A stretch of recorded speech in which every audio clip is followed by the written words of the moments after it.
Hey everyone, I hope you're taking it easy and your day has been great thus far. For this video, we'll be going through an unboxing and review of Deluxe class Airazor. And this version of Airazor is part of the Transformers Rise of the Beast main line set of figures. So going with the trend of trying to get through all the Deluxes, here we have Airazor. Prior to Airazor, I've looked at 4 of them so far, with the one prior literally being Cheetor, and I can actually say as of recording this video I've managed to pick up Mirage. So there should be one more Deluxe left before I move into the 3 Voyagers, and then after that I think it's just a few odds and ends when I find them. So front of the packaging for Airazor, we have a nice shot of Airazor here in her beast mode. But in terms of the actual figure itself, we can see her right there. Definitely sporting a bit more, well, I was going to say a more feminine look compared to the Studio Series version, but it also reminds me a bit more of her Kingdom figure, which wasn't too bad, bar the ankles. So that's the front side, just a continuation of Airazor's beast mode, and then another shot of her beast mode. Back of the box, 24-step conversion, Falcon mode, robot mode, and it looks like this time around Airazor will not be equipped with her wrist-mounted weapons. She will be equipped with blades. A little bit different. But different is good, especially in this case.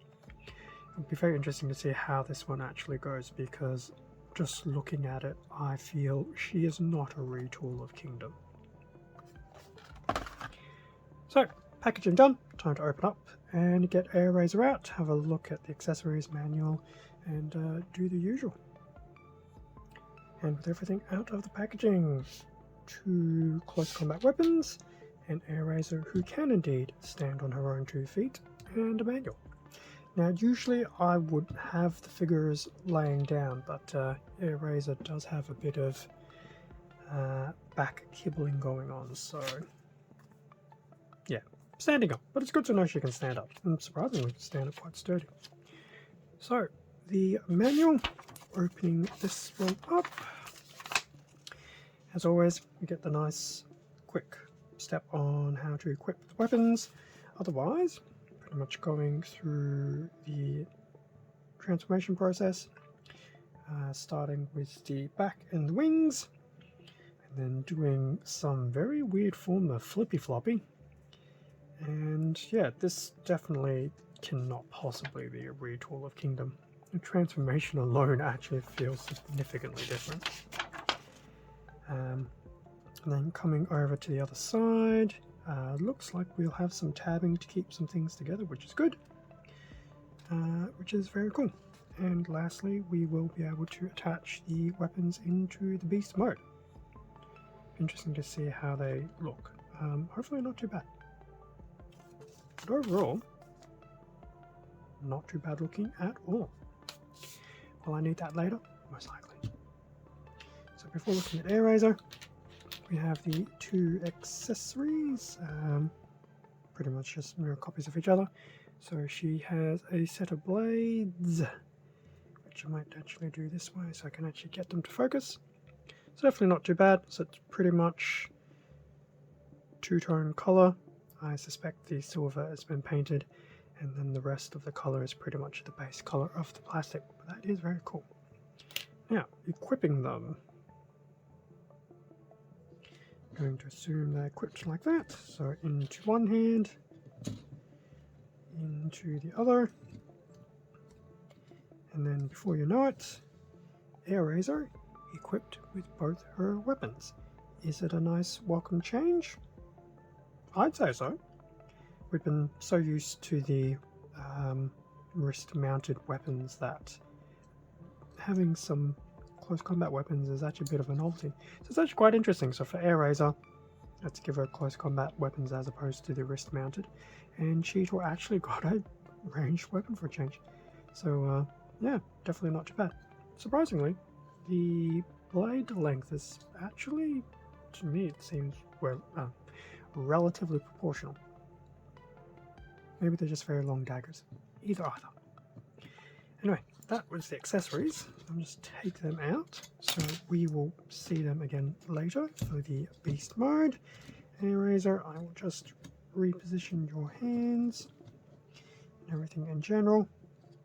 We'll try to. Okay. Airazor from the front. The side. Bit of kibble, but it's not too bad. From the back, from the other side, and a close-up of your torso and your head. And yes, you will have a Maximal logo on your torso, but I don't know, it actually looks more complementary there than what Cheetor had for the top of his head. It just literally looked like it was painted on. Yours seems to be on an actual separate component, which is actually very cool.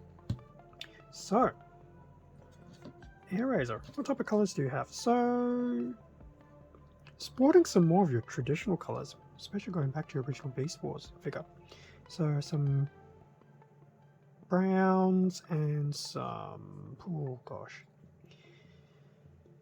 this is where you can tell I'm not really good with my color palette these days anymore. Browns, some golds, touch of silver. I am not doing very well at trying to assign a color to this, but either way, it's a very earthy tone mix, which I do think works quite well.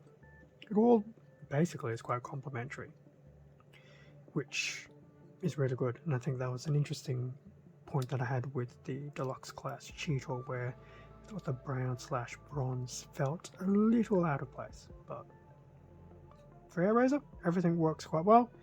Even the little bits of the green for our eyes just helps make them stand out.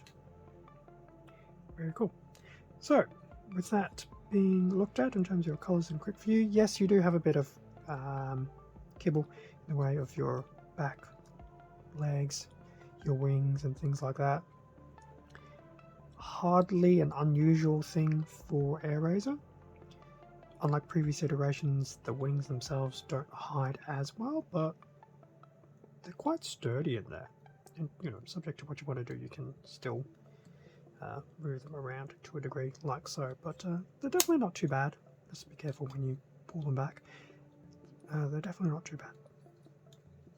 Okay, now that we've dressed the kibble, articulation, head will do a nice 360. There's a little bit of tilt up, but not too much. A good amount of tilt down.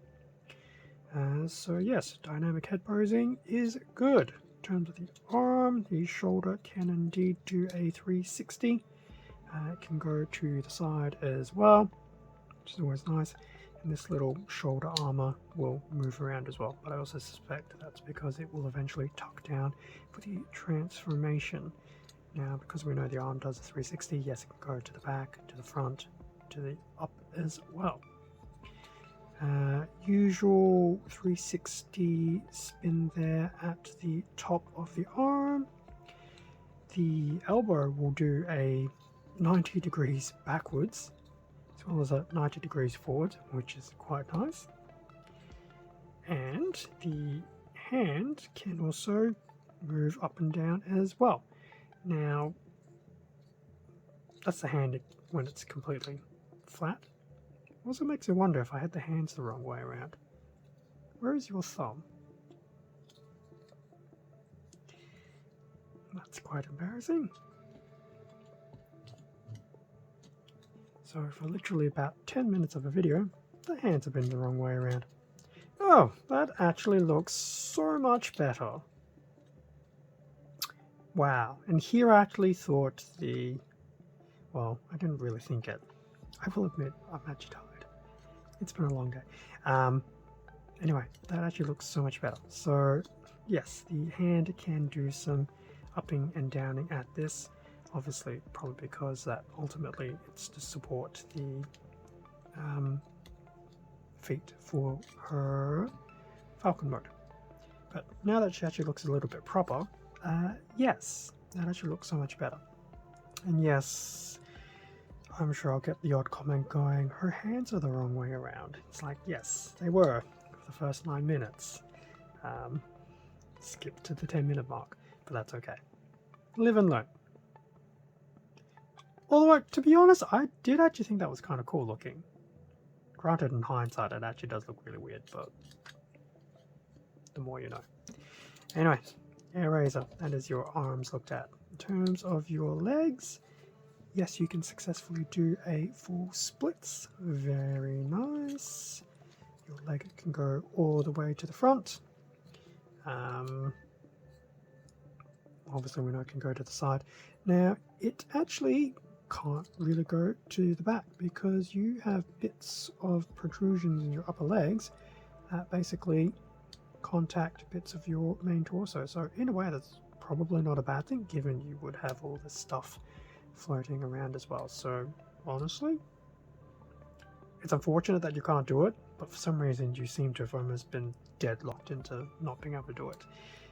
Top of the legs do have that nice spin as always, and as for the knee, your typical 90 degrees. And yes, I'm just flicking bits and pieces out everywhere because why not? I will admit the detailing is actually quite nice for the legs. So that's the knee done, and as for the foot, you can do some forward and back. Downside is the more you move it, these bits that can pretty much just tuck away into the back do move. Now it does look, if you do hold them down, you can stop them from moving as you move the feet as well, so that's always something to consider. There's no swivel there at the feet, they just move front and back, so definitely not too bad. So let's see, we just realign Airazor a little bit into her correct look as opposed to her incorrect look. So that actually wasn't too bad, minus the embarrassment with the hands. Time to transform her into her beast mode and then have a quick look at that, and then some final thoughts on the Airazor figure herself. And with Airazor now in her beast mode. Now, I actually quite enjoyed that. Very fluidic and intuitive, the transformation. There was one little bit that I stumbled upon, but other than that, I actually liked it. I'm also partly wondering if it's because it's been a really fresh take on Airazor's transformation, given that I did it about 2 or 3 times in Kingdom because of Airazor and Terrorcons. And I feel like there was someone else, but maybe that's my imagination. But anyway, transformation I quite liked. Now, as for Airazor in her beast mode, so we'll just move these wings up just a little bit. So there's Airazor from the front, the side, the back. We'll do it from the top, as well as Airazor from the bottom. Now, in terms of the bottom, yes, I have attached the weapons to the underside of the wings. They're not too bad. They do tab in relatively okay, but they only tab into a single spot. So if you accidentally touch it at the top of the blade, you will obviously press down a little bit and move it slightly. Now, honestly, I don't know if I would actually keep them there. They're definitely not bad looking, but I think the more naked look on the wing would be much more better. In fact, if I was just to do that now, just for the sake of discussion, that's the underside of the wing without the weapon on. And to be honest, the detailing is actually very, very nice. And I would actually say the detailing on Airazor overall is very, very nice.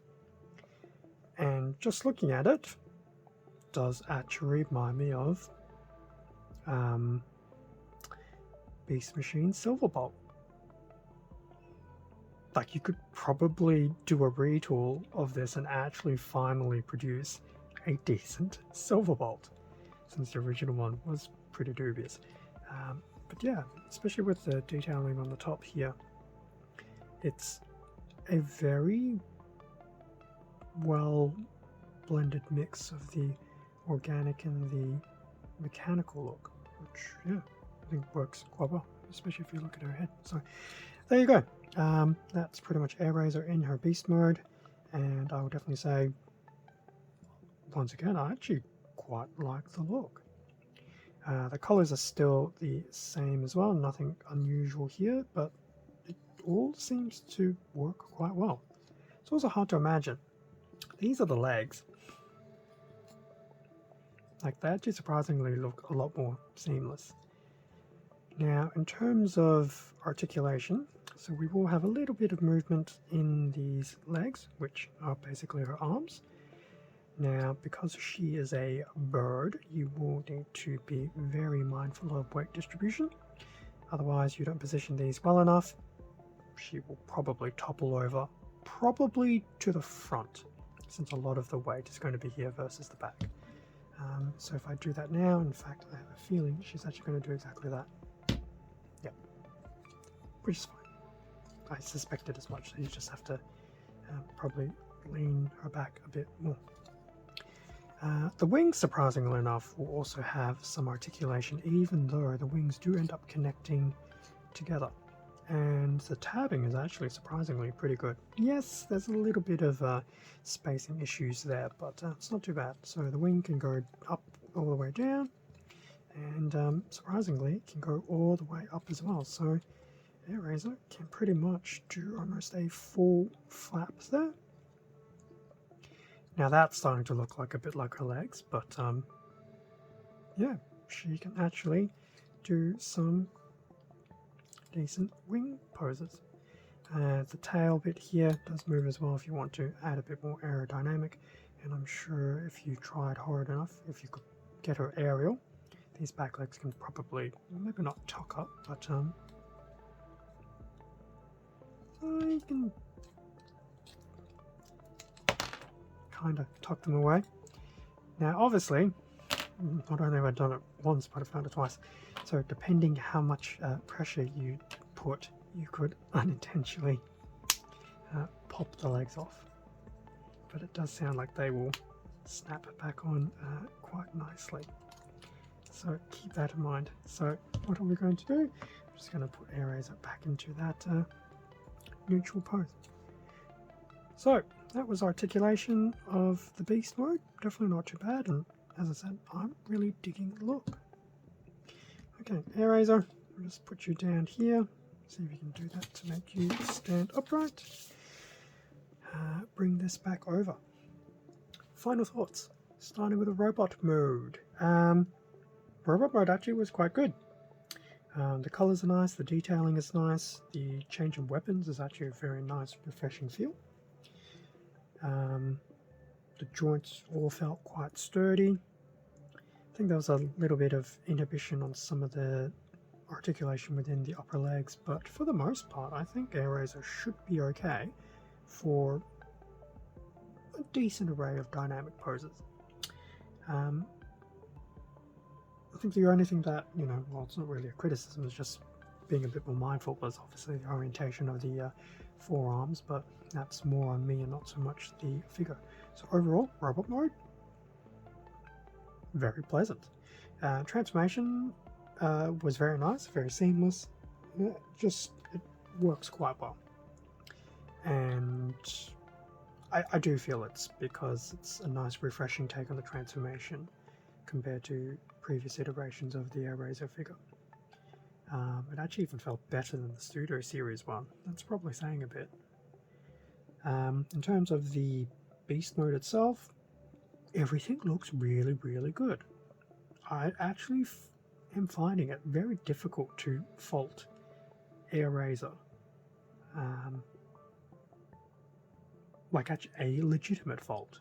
Like, everything else that I can think of is so minor. It's hardly anything. Although I do realise I don't I didn't actually check to see if there was any waste swivel. But yeah, I feel for Airazor, we'll just move these ever so slightly closer. Airazor as a deluxe class figure for the main line. I don't know. This is me, and this is the 5th one I've done. Mirage will be the last.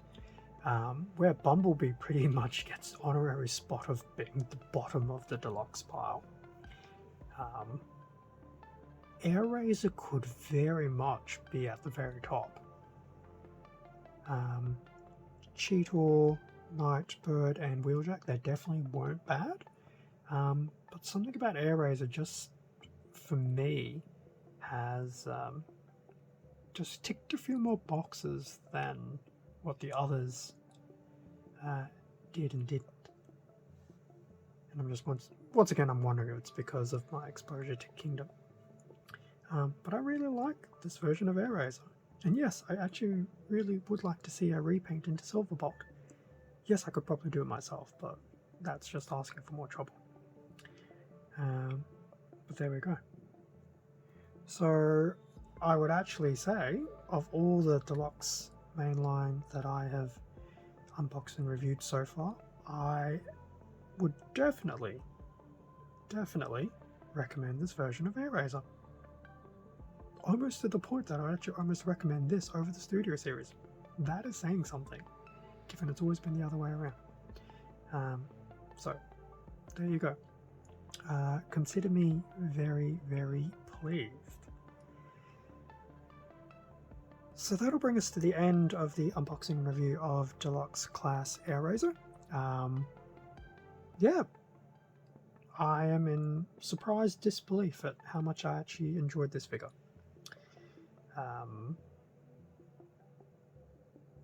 Hopefully I'll actually have the same enjoyment when I do the shorts, and obviously if you're still listening at this point in time, one, you probably know that this short was already released, and two, hopefully I will get Studio Series Airazor to make a bit of a cameo in that particular short.